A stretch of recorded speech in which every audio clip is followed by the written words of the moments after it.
আজ আমরা ফেসবুকে বন্ধুদের সাথে যেভাবে আমরা পরিচয় হয়েছি বা হচ্ছি, এরকম একটা পরিবার যা আমরা সবাই একে অপরকে জানতে, শুনতে, দেখতে পাচ্ছি, ভালো মন্দ সব কিছুই জানতে পারছি। তো আমরা সবাই এভাবেই সামনের দিকে এগিয়ে যাই, একে অপরের দিকে ফলো করে।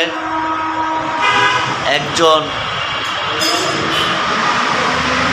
ফেসবুক বন্ধুরা যদি নিচে পড়ে থাকে, আমরা তাকে সবাই হাতে হাত রেখে উপরে উঠিয়ে দেওয়ার চেষ্টা করব।